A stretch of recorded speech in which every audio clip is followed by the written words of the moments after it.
আকাশবাণী গুৱাহাটীৰ মহাবাহু সাধক সুন্দৰৰ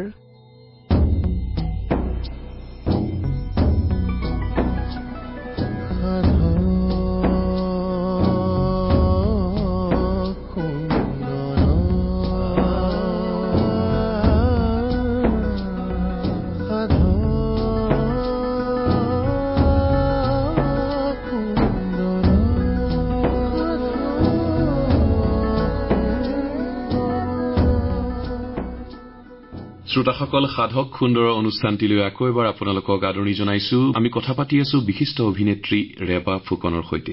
মাৰ পদূলিত এটি বিশেষ গধূলি সকলোৱে কৈছিল, মই নিজেও জানিছিলো তই যাবলৈ ওলালি। তোৰ মা দেখাৰ শেষবাৰৰ বাবে শুনিবলৈ ওলাইছিলোগৈ। গৈ দেখিলো তই শুই আছ। মোলৈ বাট চাই তই ভাগৰি পৰিছ। তই হেনো টোপনি কৰিছ। কিন্তু তইতো মোৰ অচিনাকি নহয়। তোৰ প্ৰতিটো উশাহ মই চিনি পাওঁ। তোৰ সুখ দুখ সঁচা মিছাৰ ভাওনা ক'তো লুকুৱাব নোৱাৰ তই মোৰ পৰা। মই ঠিকেই বুজিছিলো তই টোপনি যোৱা নাই, অজ্ঞান হৈ আছ। মই অহাৰ পিছতো, মই তোৰ কাষতে বহি থকাৰ পাছতো শুই থাকিবি তই? মই বিশ্বাস নকৰো। তোক চুবলৈ, তোক সাৱটি ধৰিবলৈ বৰ মন আছিল অ' মা। কাণৰ কাষত মই আহিলো অ' মা বুলি কওঁতেও তই সহায় নিদিয়াকে থকাজনী মোৰ মা হয় জানো? মোৰ মায়ে মোৰ মাত এষাৰ শুনিবলৈ চটফটাই থাকে, ভালে আছনে জানিবলৈ হাবাথুৰি খাই ফুৰে। তই গুচি গলি মা। তই নোহোৱাকৈ মই কেনেকৈ জীয়াই থাকিম?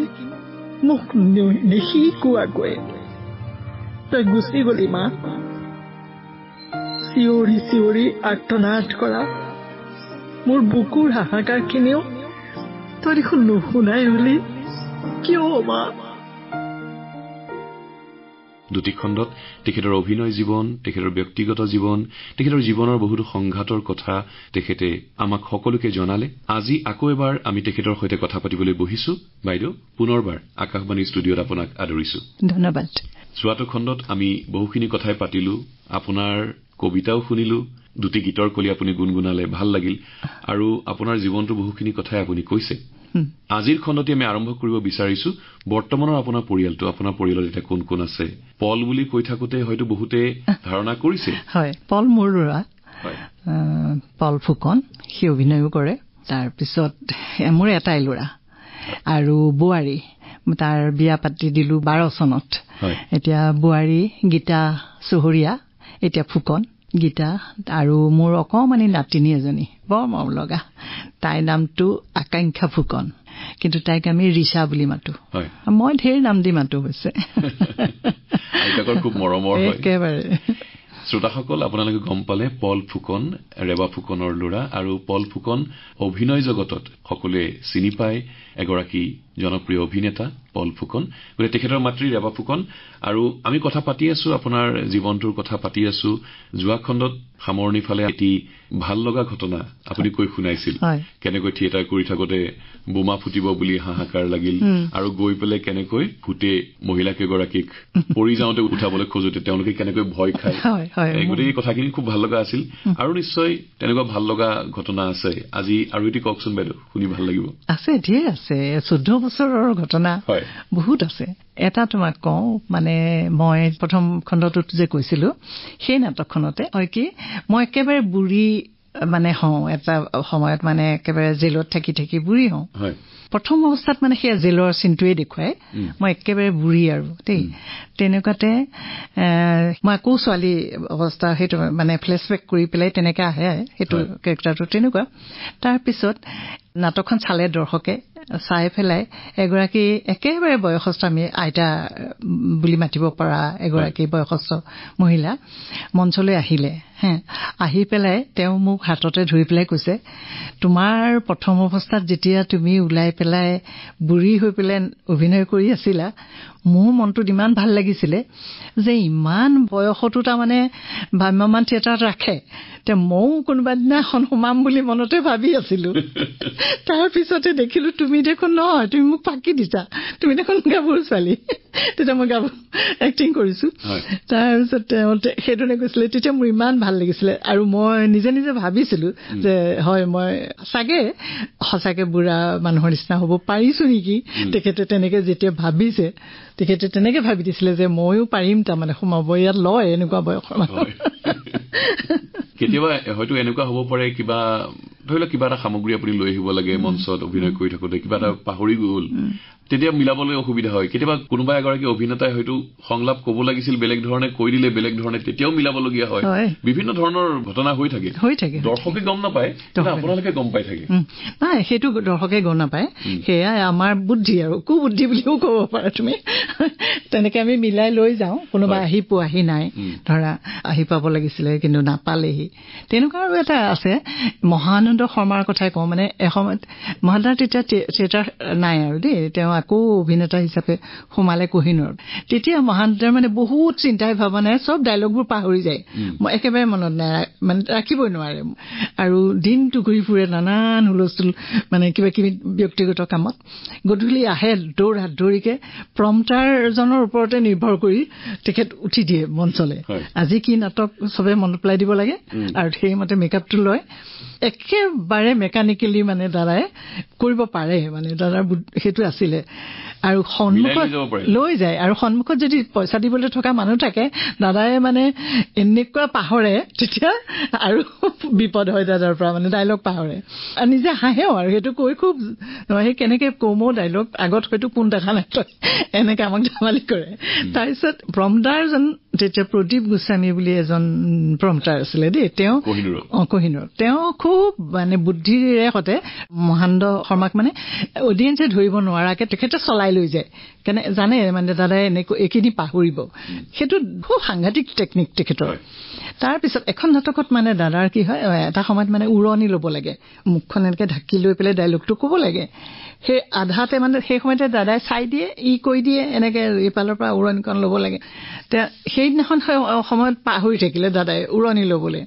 প্ৰদীপে ইফালৰ পৰা দেখুৱাই আছে, দাদাই এনেকে উৰণি লওক মানে দুটা হাতেৰে দেখুৱাই আছে, দাদাই বুজি পোৱা নাই। তাৰপিছত এটা সময়ততো মানে প্ৰদীপৰ খং উঠি ঢেই বুলি ক'লে, দাদাই লগে লগে ঢেই বুলি কৈ দিলে। মানে তাৰপিছত এইবিলাক কয়, প্ৰদীপ কেতিয়া ঢেই আছিলো তাত, আপুনি উৰণি ল'বলৈ পাহৰিছে, সেইটো কৈ আছো, আপুনি আকৌ বোলে ঢেই বোলে। মই ক'লো কাৰণে আপুনি এনেকুৱা জমনি কিছুমান হৈ থাকে। আৰু কেতিয়াবা হয়তো এনেকুৱা হ'ব পাৰে যে আপোনালোকে খুব চিৰিয়াছ ধৰণৰ ডাইলগ কৈ আছে, কিন্তু সেই কথাটোৱে ৰাইজক হয়তো অলপ আনন্দ দি আছে, আমেজ দি আছে। আপোনালোকৰ কাৰণে খুব চিৰিয়াছ, কিন্তু ধৰি লওক কোনোবাখিনি কথাই ৰাইজক এনেকে স্পৰ্শ কৰিছে যে তেওঁলোকৰ মাজত হাঁহিও উঠিছে। সেই মুহূৰ্তত আপোনালোকৰ মানে অসুবিধা হৈ নাযায় নে কেতিয়াবা? হয়, তেনেকুৱা বহুত মমেণ্ট থাকে।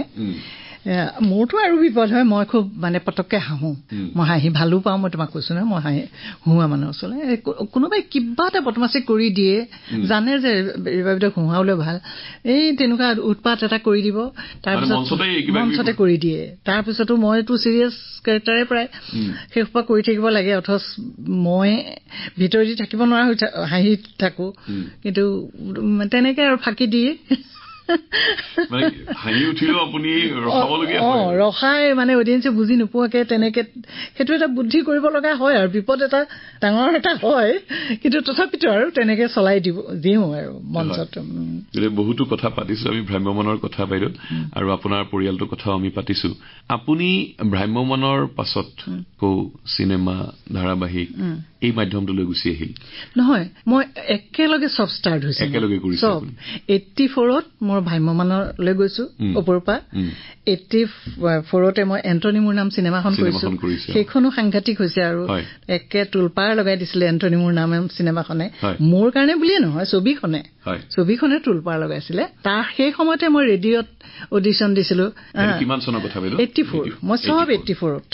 মোৰ এই 84টো মোৰ কাৰণে একদম সাংঘাতিক বছৰ আৰু সেই সময়তে মই টিভি চিৰিয়েল কৰিছিলো 85ত মই টিভি চিৰিয়েল প্ৰথম সফুৰা বুলি পেলাই এখন কৰিছিলো হেমন্ত দত্তৰ পৰিচালনাত মিনতী চৌধুৰীৰ লিখা আছিল তেনেকুৱা এখন সফুৰা বুলি চিৰিয়েল কৰিলো সেই মানে টিভি ৰেডিঅ' মোবাইল চিনেমা গোটেইবোৰ মোৰ 84 এইখিনি সময়ত থিয়েটাৰত যেতিয়া আপুনি অভিনয় কৰে বিভিন্ন ঠাইলৈ গৈ থাকিব তাৰ মাজে মাজে কেনেকৈ মিলাইছিলে শুটিঙৰ সময়খিনি মই খুব মানে তেনেকে মই সাংঘাতিক মিলাইছিলো আৰু কষ্ট কৰিছিলো তেতিয়াতো মোৰ নিজৰ গাড়ী চাৰি নাছিলে সেই বাছে বাছে ক'ৰ পৰা যে আহোঁ তুমি ভাবিব নোৱাৰা গুৱাহাটীত আছে যদি শুটিং যদি আছে বা হেৰি আছে তেনেকে মই মিলাই হেৰি কৰি থাকো ৰেডিঅ' ড্ৰামাবোৰ কৰি আছিলো চব তেনেকে কৰি আছিলো ৰেডিঅ'ত কৰা নাটক এতিয়া মনত আছে নে কিবা নাম আপোনাৰ বহুত কেইখন আছে বহুত মই বিহাই আছিলো গতিকে বহুত কৰিলো দিয়াচোন কিমান চনলৈকে কৰিলো সেইটোহে মোৰ মনত নাই কিন্তু ষ্টাৰ্টিংটো মনত আছে দুই এখন নাটকৰ নাম মনত আছে পৰীক্ষিতৰ প্ৰেমখন মোৰ মনত আছে আৰু মনলৈ আনিব পৰা নাই সেই সময়ত আপুনি একেলগে অভিনয় কৰা ৰেডিঅ'ৰ অনাতাঁৰ নাটকত তেনেকুৱা শিল্পীৰ নামো নিশ্চয় মনত আছে আপোনাৰ আছে নিপনদাৰ লগত নিপন গোস্বামীৰ লগত কৰিছো প্ৰাঞ্জল শইকীয়া আছিলে পৰীক্ষিত প্ৰেমৰ কৈছো যে নাটক সেইখন প্ৰাঞ্জল শইকীয়া আছিলে মেইন ৰোলটোত তাৰ পিছত তেনেকে বহুত হেৰিৰ লগত কৰিছো তেতিয়া সেই নাটক কৰা আজি এইটো ষ্টুডিঅ'ত আমি কথা পাতি আছো এইটো ষ্টুডিঅ'তে আপোনালোকে বহুত নাটক কৰিছে সেই সময়খিনি নিশ্চয় মনত পৰে আপোনাৰ ইয়াত খুব খুব পৰে নীলু চক্ৰৱৰ্তী আছিলে তেতিয়া নীলুদাই বহুত মাতিছিলে বহুত কৰিছিলো নীলুদাৰ পৰা বহুতখিনি কথা শিকিছিলো শুদ্ধকে শব্দ ক'বলৈ মানে কেনেকে ক'ব লাগে কি কৰিব লাগে বৰ বহুত কথা শিকিছিলো নীলুদাৰ পৰা বহুত কৃতজ্ঞ সেইকাৰণ দাদাৰ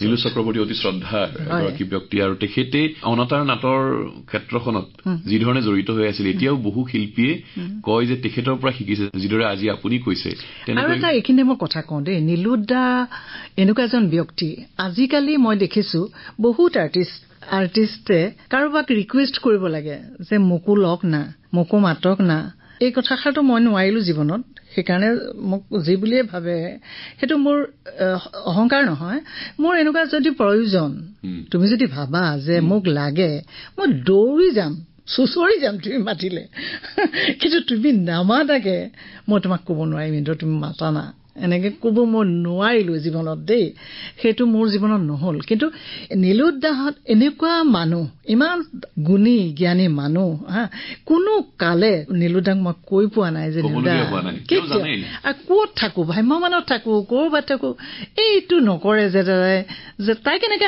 আহিব তাইক মোক লাগে তাই কৰিব লাগিব এইটো কেৰেক্টাৰ তাৰ বাদে ব্যক্তিগতভাৱে মই নীলুদাক কোনো দিনে কথা পাতিয়ে পোৱা নাই নাটকৰ বাদে কেতিয়াও কথা পাতি পোৱা নাছিলো এতিয়া চিৰিয়েল টিৰিয়েল কৰোঁতে লগ পোৱা সেয়া নীলুদা তেতিয়া বেলেগ কিন্তু সেই সময়ত নাটক কৰোঁতে মই ব্যক্তিগতভাৱে নীলুদাৰ সৈতে 15 মিনিটো কথা পাতি পোৱা নাছিলো নাটক পৰিচালনাৰ বাদে সেই সিফালৰ ৰুমটোত দাদা থাকে হাতখন এনেকে দিয়ে সেই সিমানখিনিয়ে দাদাৰ সৈতে আৰু কিবা এটা ভুল হলে কয় এনেকুৱাকে কিন্তু কেনেকে মাতিছিলে তুমি ভাবা মই কোনটো চৰিত্ৰৰ কাৰণে কোনগৰাকী শিল্পীক লাগিব সেই কথা তেওঁ আৰু আপুনি থিয়েটাৰত থাকক কৰবাত থাকক ক'ত আছো সেইটো দাদাই বিচাৰ নকৰে মাতি দিয়ে গুচি আহোঁ আপোনালোকৰ তেনেকৈ মিলাই ৰেডিঅ'ত মাতিছে যাবই লাগিব মানে যামেই আৰু চিয়ৰ আপুনি ভ্ৰাম্যমানতো অভিনয় কৰিছে অনাতাঁৰ নাটকতো অভিনয় কৰিছে চিনেমাতো অভিনয় কৰিছে ধাৰাবাহিকত অভিনয় কৰিছে আৰু প্ৰায় একে সময়তে আপুনি আটাইকেইটা মাধ্যমতে আপুনি কাম কৰি আছিলে গতিকে প্ৰতিটো মাধ্যমৰে আমেজটো সুকীয়া একেবাৰে তাৰোপৰি মই পৰিচালনা কৰিলো বহুতখিনি নাটক এটা কথা ক'বলৈ মোৰ ভাল লাগিব কোনেও স্বীকাৰ কৰা শুনা নাই আজিলৈকে তথাপিতো মই নিজৰ জয়ঢোলটো আজিকালি নিজেই কোবাব লাগে বুলি শিকিলো শংকৰদেৱ কলাক্ষেত্ৰত নাটক মোৰ চেষ্টাত হৈছে প্ৰথম একদম বীৰ ডক্টৰে ক'ব পাৰো এষাৰ কথা মই তেতিয়া লাইব্ৰেৰীত চাকৰি কৰিছিলো কলাক্ষেত্ৰত তেতিয়া ভৱেন্দ্ৰনাথ শইকীয়া ছাৰ আমাৰ চেয়াৰমেন আৰু ভাইচ চেয়াৰমেন আছিলে গৌতম শৰ্মা ছাৰ মই তেতিয়া এনাউন্সমেণ্ট বিলাক কৰো এই নাচৰ কিবা গানৰ এইবিলাকৰ এনাউন্সমেণ্ট মই কৰো তেনেকে বহুতক মাতে মোকো মাতে চাকৰিটোৰ উপৰিও আমি সেইটো ধৰণে কৰো তেতিয়া মোৰ সদায় মোৰ মূৰটোত খেলাই থাকে যে নাটক কৰিব মন যায় কলাক্ষেত্ৰত ইমান গানৰ হেৰি এনাউন্স কৰো নাচৰ কৰো নাটক কৰিবলৈ পালে ইমান ভাল লাগিলহেঁতেন সদায় গৌতম শৰ্মাক কওঁ যে ছাৰ হেৰি কৰোচোন নাটক কৰোচোন ছাৰে মোক কয় তুমি মোক কিয় কৈ থাকা হে ভৱেন শইকীয়া ছাৰক ক'বাগে এনেকে কয় এদিন গ'লো সাহ কৰি ছাৰৰ ৰুমলৈ ছাৰ নাটক কৰিব লাগে ছাৰে কিবা কাম কৰি আছিলে ক'ত কৰিবা মই বোলো ছাৰ কলাক্ষেত্ৰত একদম সেইদিনাখন বুকুত ডাঠ কৰি গৈছো আৰু যাৰ লগত আলোচনা কৰিম আৰু নাটক কৰিয়ে এৰিম কলাক্ষেত্ৰত তাৰ বোলে ক'ত কৰিবা মই বোলো কলাক্ষেত্ৰত ছাৰ কলাক্ষেত্ৰত নাটক তেতিয়া অকল মুকলি মঞ্চটো আছিলে বাকী ষ্টেজবোৰ একো নাছিলে প্ৰথমৰ সেইখিনিও নাছিলে ৰংঘৰ বাকৰি এইবিলাকো নাছিলে তাৰপিছত ছাৰে বোলে ক'ত কৰিবা মই বোলো ছাৰ কলাক্ষেত্ৰত নাটক কৰিবা মই ছাৰে মোক তেতিয়া ধেমালিকে এষাৰ কথা কৈছিলে যে হেৰি আৰ্টিষ্টে তালুত এক্সপ্ৰেছন দিব লাগিব তালুত তাৰমানে মুকলি মঞ্চটো এনেকুৱা ঘূৰণীয়া নহয় জানো কুঁৱাটোৰ নিচিনা নহয় জানো ওপৰত অডিয়েঞ্চ বহিব তলত যদি আৰ্টিষ্ট থাকে আৰ্টিষ্টে ফেচত অভিনয় কৰিলেতো অডিয়েঞ্চে নাপাব তালুখনে এক্সপ্ৰেছন দিব লাগিব তেহে দেখিব মই বোলো ছাৰ হেৰি হ'ব ছাৰ বাটৰ নাটৰ নিচিনা নাটক কৰিম কৈছে হয় নেকি ছাৰে সেই কথাটোত অকণমান কিবা এটা পালে গুণ পাৰি বুলি ছাৰে বাওনা নাটকখন মোলে এনেকে দিলে টেবুলত সেইখন কৰাগে যোৱা এনেকে ক'লে মই বোলো ছাৰ পৰিচালনাটো আপুনি তুমি মোৰ ওচৰলৈ গৈছা নে মই তোমাৰ ওচৰলৈ আহিছো এনেকে কৈছিলে তেতিয়া মই বোলো ছাৰ ময়ে আহিছিলো কিন্তু মইতো কেতিয়াও কৰা নাই ডাইৰেকশ্যন কৈছে তুমিহে আহিছিলা কৰাগে এতিয়া আৰ্টিষ্ট কাক লাগে গৌতমক ক'বা এনেকে ক'লে মইতো একদম অধৈৰ্যৰ মোক কি আৰ্টিষ্ট কাক লাগে কি পৰিচালনা আপোনাক কৰিবলৈ আৰু ময়ো এনে মৰহা দিম হ'ব ছাৰে যদি তেনেকে কৈছে মই নকৰো মুঠতে নাটক কৰিবলৈ দিছে এয়ে ডাঙৰ কথা মই এতিয়া কেনেকে পৰিচালনা কৰিম সেইটো মোৰ কথা পাৰিম তাৰপিছত সেই মৰহাটো এই দাঁত নাটকৰ পৰাই আছেই নহয় মোৰ মূৰত তাৰপিছত আহিলো গৌতম শৰ্মাক ক'লো গৌতম শৰ্মাই তেতিয়া ক'লে যে ঠিক আছে আমাৰ প্ৰডাকশ্যনতে তেতিয়া মলয়া গোস্বামী প্ৰাঞ্জল শইকীয়া আব্দুল মজিদ মনমথ ভিজিট তাৰপিছতে পুনাদা ইন্দ্ৰবনীয়া তাৰপিছত বাদল দাস এনেকুৱা মানুহখিনি লৈ মাতি দিলে দেই তাৰপিছত মই তেতিয়া ক'লো যে মই আপোনালোকৰ হেৰিহে আপোনালোকে পৰা মই সদায় শিকিহে আছো মোক সহায় কৰিব মই চেষ্টা কৰিম তাৰপিছত মই শিকাব লগাটো বিশেষ একো নহ'লেই ৰাইজেই সকলো একোজন হেৰি সকলোৱে সহযোগত সেইবাৰ মোৰ পৰিচালনাত ভাওনাখন কলাক্ষেত্ৰত হ'ল আৰু ভৱেন শইকীয়া ছাৰে ভাবিব নোৱাৰাকে অডিয়েঞ্চ আহিলে আৰু মই ছাৰক এটা বুদ্ধি দিছিলোঁ ছাৰ অনুভৱতে যে মিউজিকবোৰ বাজি থাকে কলাক্ষেত্ৰত তাতে মই এনাউন্স কৰি দিওঁ এনেকে যে অহা শনিবাৰ আৰু দেওবাৰে নাটক হ'ব এনেকে কৈ দিওঁ ছাৰ তেতিয়া আমুক থাকিব তেনেকে ক'লে মানুহবোৰে গম পাব চাবলৈ অহা আৰু তেনেকে ছাৰ হেৰি হ'ব পাব্লিচিটি হৈ যাব ছাৰে বোলে কোৱা মই কেছেট এটা ক'লো আৰু অহা আমুক তাৰিখে আমুক নাটকত আহিব দেই ক'লো মেলিলো সেই পাব্লিচিটি হ'ল অডিয়েঞ্চ তুমি ভাবিব নোৱাৰা চকী দিব নোৱাৰা হৈ গ'ল গোটেই মুকলি মঞ্চটো ভৰ্তি ভৱেন শইকীয়া ছাৰ একদম ঘূৰি ফুৰিছে হাত দুটা পিছফালে বান্ধ খাই মানে ভাবিব পৰা নাছিলে ইমানখিনি ইমান সুন্দৰকৈ নাটকখন হৈ গ'ল তাৰপিছত মই বহুত কৰিলোঁ মহেন্দ্ৰ বৰঠাকুৰৰ নাটক কৰিলোঁ গৌতম শৰ্মা ছাৰে মোক বহুত মানে সুবিধা দিলে মই তাত বহুত বিদ্যা ৰাওক মাতি আনি বিদ্যাদিক অভিনয় কৰালোঁ বিদ্যাদিক যেতিয়া মই নিমন্ত্ৰণ কৰিছিলোঁ পইচা পাতি কলাক্ষেত্ৰই দিছে বিদ্যাদিয়ে মোক কৈছিল তই পাগল হৈছে নেকি তই ৰতনক সোধ মই কি নাটক কৰোঁ মই বোলো বাইদেউ মই আছোঁ মই চাম আপুনি আহক বাইদেউক মই ডাইৰেকশ্যন কৰি পেলাই বাইদেউক কৰালোঁ পূৰ্ণিমা বিদেউ কৰিলে আলি দুমোজাত কৰিলোঁ শৰাপতত বসন্ত কৰিলোঁ বহুত নাটক কৰিলোঁ মুকলি মঞ্চ হৈ গ'ল তেতিয়া কলাক্ষেত্ৰৰ প্ৰেক্ষাগৃহ পিছত হৈ গ'ল আৰু মই লাহে লাহে কৰোঁতে চববোৰ হৈ আহিছে আৰু তাৰপিছত মই এইবোৰ প্ৰেক্ষাগৃহত কৰিছোঁ এই শৰাপতত বসন্ত কৰিলোঁ আলি দুমোজাততো বহুত আলি দুমোজাত মোক মহেন্দ্ৰ বৰঠাকুৰ জীয়াই থাকোঁতে দিছিলে তেখেতে ক'লে যে এইখন মোৰ তুমি কৰিছোঁ আছোন এনেকৈ অকণমান টান নাটকখন বেলেগ ধৰণৰ তেতিয়া সেইখন নাটক তাৰপিছততো ৰাইজে বহুতেই কৰিলে আলি দুমোজা খুব ভাল লাগিছে ৰেবা বাইদেউ আপোনাৰ সৈতে আমি কথা পাতি আছো আপোনাৰ ব্যক্তিগত জীৱন আপোনাৰ অভিনয় জীৱন সকলো দিশ আমি সামৰি ল'বলৈ চেষ্টা কৰিছো ভৱেন্দ্ৰনাথ শইকীয়া ছাৰক আপুনি কলাক্ষেত্ৰত পাইছে থিয়েটাৰতো আপুনি আবাহন থিয়েটাৰত থাকোতে নিশ্চয় শইকীয়া ছাৰৰ নাটক আপুনি কৰিছে নীলকণ্ঠ কৰিছো নীলকণ্ঠ ৰাধা কেৰেক্টাৰটো মই কৰিছিলো হয় পৰিচালক হিচাপে ছাৰ কেনেকুৱা আছিল সাংঘাতিক মই ৰিহাৰ্চেলৰ সময়ত ছাৰক পোৱা নাছিলো আগৰ বছৰ বেলেগে কৰিছিলে ৰীনা বৰা আছিলে তাৰপিছত মই থাকোতে ৰীনা বাইদেউৰ কেৰেক্টাৰটো মণি বৰাই কৰিছিলে মই ৰাধা কেৰেক্টাৰটো কৰিছিলো ছেকেণ্ড গৰাকী তেতিয়া আমি ৰিহাৰ্চেলত পোৱা নাই কিন্তু আগতে কৰা ধৰণে আমাক চবে তেনেকে কৰাইছে সুৰেন্দ্ৰ মহন্ত আছিলে আমি আৰু খুব ভয় লাগি আছে যিদিনাখন প্ৰথম নাটক হৈছে সেইদিনা ছাৰ আহিছে ছাৰে মানে কি বহি পেলাই নাচায় সেই হলটোৰ চাৰিওফালে ঘূৰি ফুৰে তাৰপিছত শেষ হ'ল নাটক তেতিয়া মই ভাবিছো আজিতো আৰু এতিয়া কি বা কয় তাৰপিছতে মোক আহি পেলাই ক'লে যে বা ঠিকে আছে মোৰ নাটকত তুমি এটা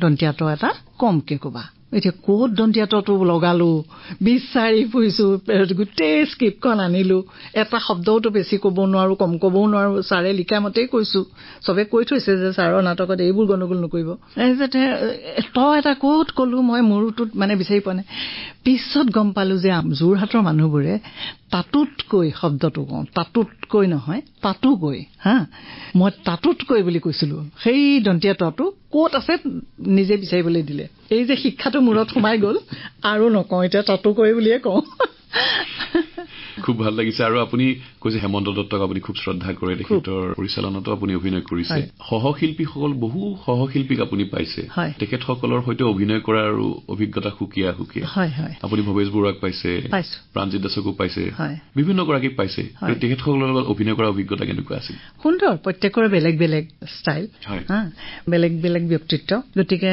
প্ৰত্যেকৰে সুকীয়া কথা কোনোবা সহশিল্পীৰ লগত অভিনয় কৰি এনেকুৱা লাগে যেন খুব সহজ তেখেতৰ বিপৰীতে কৰিছো মানে আমাৰ কেমিষ্ট্ৰিটো খুব ধুনীয়াকৈ মিলি আছে তেনেকুৱা আটাইকেইজন কাকো তুমি কম বেছি বুলি ক'বলৈ মই অসুবিধা পাম প্ৰত্যেকে গতিকে যেতিয়াই কৰিছো যাৰ সতেই কেৰেক্টাৰটো কৰিছো সুন্দৰকে মানে সহযোগটো পাইছো হয় আৰু ভ্ৰাম্যমানত থকা সময়খিনিত আপোনাৰ এটা সময় থাকিল যে আপোনাৰ জীৱনত খুব এটা অশান্ত পৰিস্থিতি এটা তাৰ মাজত আপুনি ভ্ৰাম্যমানলৈ আহিলে তাৰ ভ্ৰাম্যমানত আপোনাক সকলোৱে আদৰি ল'লে আৰু খুব এটা সময়ত এনেকুৱা হ'ল মোহময়ী অভিনেত্ৰী ৰেবা ফুকন বুলি সকলোৰে মনত এটা সাজ বহুৱাই থলে আপুনি অভিনয়ৰ যোগেদি তাৰ পাছত যেতিয়া আপুনি সেই সময়ত শিখৰত আছিল হয়তো সেই সময়ত আন থিয়েটাৰত আন অভিনেত্ৰীও অভিনয় কৰি আছিল তেওঁলোকৰো বিশেষ নাম আছিল গতিকে তেনেকুৱা কেতিয়াবা প্ৰতিযোগিতাৰ মনোভাৱ এটা আহিছিল নে যে তেওঁলোকে এনেকুৱা কৰিছে আমি এনেকুৱা কৰিব লাগিব আমাৰ সময়ত সেইটো কিয় নাছিলে মই নাজানো একেবাৰে নাছিলে দেখোন তোমাৰ ভাগত তুমি পাইছা যিখিনি সেইখিনি তুমি খেল দেখুওৱা মই মোৰ ভাগৰ খিনি খেল মই দেখুৱাম সেই ধৰণৰ আছিলে নেকি আৰু ৰীনা বাইদেউ মোৰ খুব সাংঘাতিক ভাল লগা মোৰ ফেভাৰিট অভিনেত্ৰী ভ্ৰাম্যমানত ৰীনা বাইদেউৰ পৰা যে কিমান শিকিব লগা আছে ভাবিব নোৱাৰাকে আছে প্ৰতিটো চৰিত্ৰই বাইদেৱে কেনেকে কৰে সেই বাইদেউৰ পৰা যেতিয়াই সুযোগ পাইছিলো বাইদেউক চাইছিলো আৰু বাইদেউক চাই মই থিয়েটাৰত যাবলৈ সাহ পাইছিলো বাইদেৱে নীলা শাৰী একোখন পিন্ধি উৰাই গান গাই পিছত সুযোগ পাওঁতে ময়ো গাইছিলো তেনেকে বাইদেউৰ নিচিনা হবলৈ বাইদেউ খুব ভাল পাওঁ বাইদেউৰ মেকআপ চাবা তুমি কেতিয়াবা যদি হৈছে বিদেশী ছোৱালী হৈছে মানে বাইদেউক চাবা তুমি মেকআপ নিজে কোনেওতো কৰি নিদিয়ে ভাবিব নোৱাৰে কেতিয়াবা গাঁৱলীয়া হবা বাইদেউক চাবা তুমি একেবাৰে আজিও মোৰ বাইদেউ বৰ ভাল লাগে বৰ সাংঘাতিক মানে শিকিব পাৰি বহুত মই ভাবো কোনোবাই যদি সঁচাকে ভাল অভিনেত্ৰী হ'ব খোজে তেতিয়াহ'লে ৰীনা বাইদেউক এবাৰ লগ কৰক ৰীনা বাইদেউৰ অভিনয় চাওক ৰীনা বাইদেউক ৰেকৰ্ড যদি আছে আমি বৰ দুৰ্ভগীয়া আমাৰ সময়ৰ নাটকবোৰ নাই নহয় নাই সেইবোৰৰ পৰা শিকিবলৈ বহুত আছিলে তেতিয়াৰ নাটকৰ ধাৰাটো বেলেগ ধৰণৰ আছিল আৰু এতিয়া বেলেগ হৈ গ'ল কিন্তু তেতিয়াৰ সেই নাটকসমূহ ধৰি লওক আমি শৈশৱতে বহুত নাটক চাইছো কিন্তু আমিও বহুত নাটক চাবলৈ পোৱা নাই আৰু আমাৰ পাছৰ যিসকল আছে তেখেতসকলেতো আপোনালোকৰ অভিনয় হয়তো চাবলৈ পোৱা নাই কিন্তু সেই সময়ত যদি সংৰক্ষণ কৰি ৰাখিব পৰা গ'লহেঁতেন একেবাৰে তেতিয়া নাটকসমূহ কেনেকুৱা আছিল সেই কথাটো অনুভৱ কৰিব পাৰিলেহেঁতেন তেতিয়া নাটকে তাৰমানে কৰিছিলে কি মই ভাবো মানে সমাজত এটা মেছেজ দিছিলে আৰু সমাজখনৰ কাৰণে মানে শুধৰণি কৰিবলৈ সমাজৰ হেৰিখিনি শুধৰণি কৰিবলৈ চেষ্টা কৰিছিলে মনোৰঞ্জন যে কৰা নাছিলে সেইটোতো নহয়, মনোৰঞ্জনমূলকো আছিল, কিন্তু মানুহবিলাকে জীৱন দেখিছিলে। এতিয়া তোমাৰ সতে যদি তুমি এখন নাটক চাই আছা, এটা চৰিত্ৰত যদি তুমি তোমাক বিচাৰি পোৱাই যোৱা, তোমাৰ সংঘাতটো পাই যোৱা, তোমাৰ ভাল লাগি যাব, হয়নে? তাত তুমি বাট বিচাৰি পাই যাবা যে মোৰ বিপদটো এইটো হৈছে, মই এইটো কৰি আছো, এইটোহে হ'ব লাগে। এনেকুৱা যদি তোমাক শুধৰাবলৈ তুমি সুযোগ পাই যোৱা, দেখি যোৱা, নিজে যদি উপলব্ধি কৰিব পৰাটো এইটো ডাঙৰ কথা। সেই তেতিয়া সেই নিজে উপলব্ধি কৰিব পাৰিছিলে, কিছুমান চৰিত্ৰ আছিলে সেনেকুৱাকে, তেনেকুৱা ৰাইটাৰ আছিলে, তেনেকুৱা পৰিচালনা কৰিছিলে, তেনেকে মানে সমাজখনত ঘটি থকা ঘটনাকে তাত ইমান সুন্দৰকৈ উপস্থাপন কৰা হৈছিল। গতিকে সমাজত যিখিনি ভুল ত্ৰুটি আছে সেইখিনিও দেখুৱাইছিল, সমাধানৰ পথ এটাও দেখুৱাইছিল। গতিকে চাই থাকোতে আমি গম পাই যাওঁ যে এনেকুৱা হৈ আছে, এনেকুৱা হ'ব লাগিছিল। সেইকাৰণে ভাই মহম্মদ ইমান ভাল পাইছিলে, ইমান ভাল পাইছিলে সেইটোৰ কাৰণে যে মানুহে মানুহক নোহোৱা এটা মাধ্যম একেবাৰে অসমত। আৰু তুমি কিমান মহান এটা অনুষ্ঠান, তুমি ভাবা ক'ৰবাত স্কুল বনোৱা নাই, আধা বনাই আছে, সেইখন ঠিক কৰিছিলে কোনে? ভাই মহম্মদে। ক'ৰবাত গাঁওখনত নামঘৰটো নাই, কোনে বনাইছে? ভাই মহম্মদে গৈছে। আগতেতো সেই তেনেকুৱা আছিলেতো কথাবোৰ। ভাই মহম্মদৰ উদ্দেশ্যও বেলেগ আছিলে। কোনোবাই হয়তো বিদ্যালয় এখন নিৰ্মাণৰ সাহায্যাৰ্থে, কোনোবাই মন্দিৰ এটা, কোনোবাই পুথিভঁৰাল এটা, কোনোবাই ক্লাব এটা, তাৰ সাহায্যাৰ্থে পাতে, আৰু তাৰ পৰাই যি ধন ৰাহি হয় তাৰ পৰাই বাকী কামখিনি হৈ যায়। কি সুন্দৰকে হৈছিলে। উদ্দেশ্যবোৰে চব মহান আছিলেতো। কমিটিৰ উদ্দেশ্য মহান আছিলে, প্ৰযোজকৰ উদ্দেশ্য মহান আছিলে, সেই হিচাপে ৰাইটাৰৰ মহান আছিলে। গোটেই কথাখিনি সাংঘাতিক আছিল। আৰু আপোনালোকে বিভিন্ন সময়ত ধৰি লওক 4 দিনৰ মূৰে মূৰে বিভিন্ন ঠাইলৈ যাবলগীয়া হয়, তাত বিভিন্ন পৰিয়ালৰ লগ পাই আপোনালোকে বিভিন্ন ধৰণৰ অভিজ্ঞতা হয় নে বাইদেউ? এতিয়াও চাগে মনত পৰে সেই কথা? ভ্ৰাম্যমানলৈ নোযোৱা হলে মই চাগে পাগল হৈ গলোহেঁতেন। মোৰ জীৱনৰ যিমান দুখ, যিমান কষ্ট, মই আজিৰ সবল মানুহগৰাকী হ'ব মই নোৱাৰিলোহেঁতেন। মই ভ্ৰাম্যমানৰ থিয়েটাৰত বহুত মানুহৰ ঘৰে ঘৰে আছো, বহুতৰ দুখ দেখিছো, ইমান দুখ দেখিছো। তেতিয়া মই ভাবিছো যে মোৰতো বহুতখিনি ঠিক আছে দেখোন, মই পাৰিম। নাই হোৱা, ভগৱানে মোক ইমান দিয়া নাই, কিছুমানক আৰু বহুত দিছে, গতিকে তেওঁলোকতকেতো মই ঠিকে আছো বাৰু, এনেকে ভাবি সাহ পাইছিলো।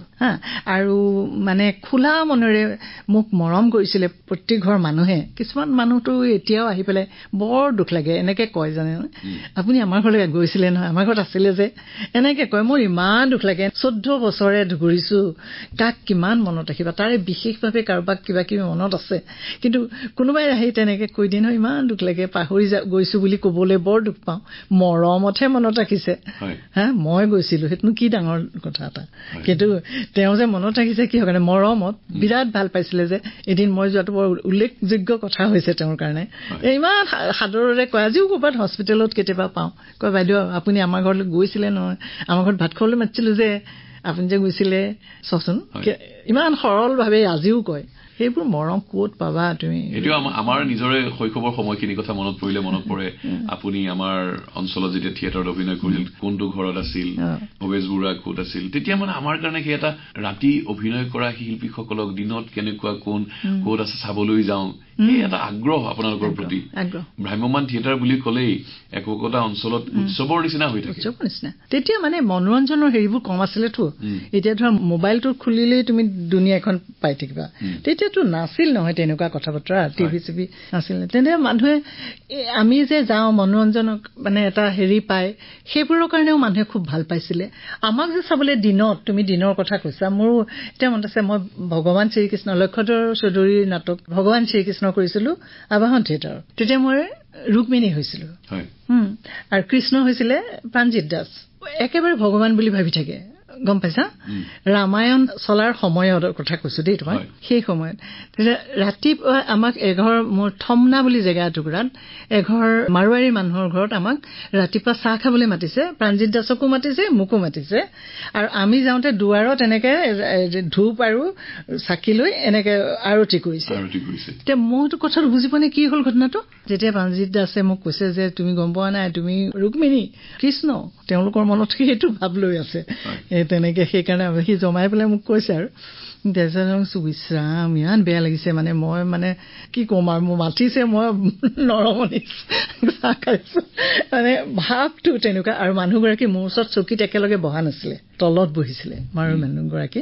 খুব মানে কেনেকে ধাৰণা কৰিলে ভগৱানেই বুলি ভাবি লৈছিলে নেকি আপোনালোকৰ অভিনয়টো তেওঁলোকৰ অন্তৰত এনেকৈ চুই যায় যে আপোনালোকক যিটো চৰিত্ৰত অভিনয় কৰিছিল যে সেই চৰিত্ৰটো ঠাইলাত আপুনি কোনোবা এগৰাকী কৃষ্ণৰ অভিনয় কৰিছে কৃষ্ণ হৈ আহিব কোনোবাই ৰাধা হৈ আহিব ৰুক্মিণী হৈ আহিব মানে মঞ্চত যি ধৰণে দেখিছে ঠিক তেনেকৈ যেন তেওঁলোকে এতিয়া শুনিবলৈ বৰ হাঁহি উঠা হ'ব নেকি মানুহে বিশ্বাস নকৰিব চাগে আমাৰ এইবোৰ কথা কিন্তু এটা সময়ত আমি পাইছিলো এইটো সত্য কথা আমাৰ সময়ৰ মানুহখিনিয়ে বুজি পাব কিন্তু আজিৰ চামৰ আৰ্টিষ্টে বুজি পাবনে শ্ৰোতাসকল এটা কথা কওঁ যে আমিও শৈশৱতে এনেকুৱা হৈছিল যেতিয়া ৰামায়ণ চলি থাকে ৰামায়ণত যেতিয়া ৰাম ওলায় আইতা আহি সেৱা কৰে মহাভাৰত যেতিয়া দেখুৱাইছিল তেতিয়া কৃষ্ণ ওলালে সেৱা কৰে তাৰমানে কেনেকে ভাবে তেওঁলোকে ভগৱানক চাই আছে তেনেকুৱা আছিল গতিকে ইমান ভাল লগা কিছু সময় 3টা খণ্ডত বাইদেউ আপোনাৰ জীৱনটোৰ কথা বহুখিনি পাতিলো আমি হয়তো আৰু বহু কথা থাকি গ'ল কিন্তু আপোনাৰ সৈতে এই 3টা খণ্ডত যিখিনি কথা পাতিলো শ্ৰোতাসকলে খুব ভাল পাইছে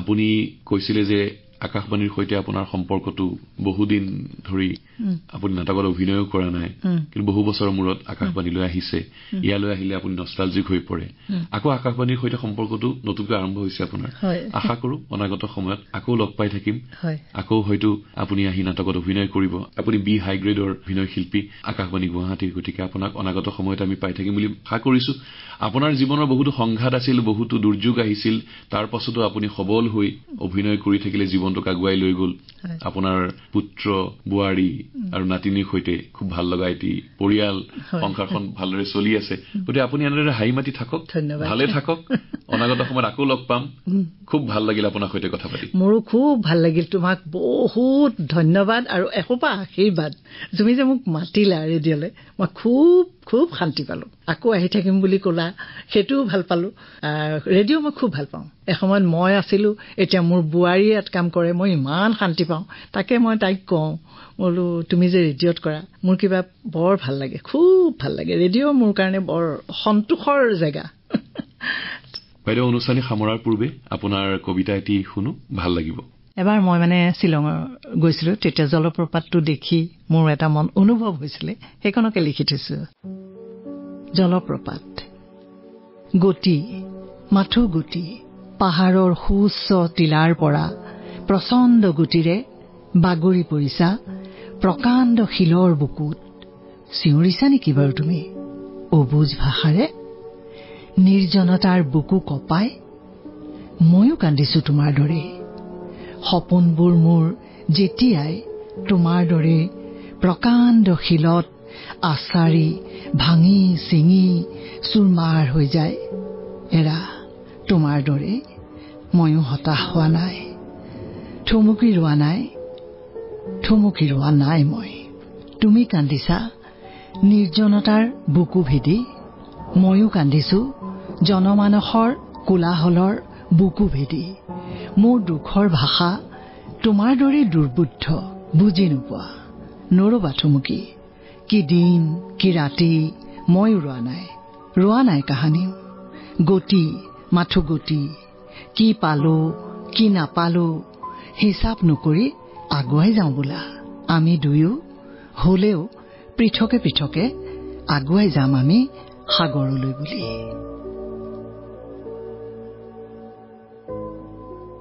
সাধক সুন্দৰৰ অনুষ্ঠানটিৰ ইমানতে অন্ত পৰিল আজিৰ অনুষ্ঠানত বিশিষ্ট অভিনেত্ৰী ৰেবা ফুকনৰ সৈতে হোৱা সাক্ষাৎকাৰৰ তৃতীয় তথা শেষ খণ্ডটি শুনিলে সাক্ষাৎ গ্ৰহণ আৰু প্ৰযোজনা আছিল ইন্দ্ৰজিৎ দাসৰ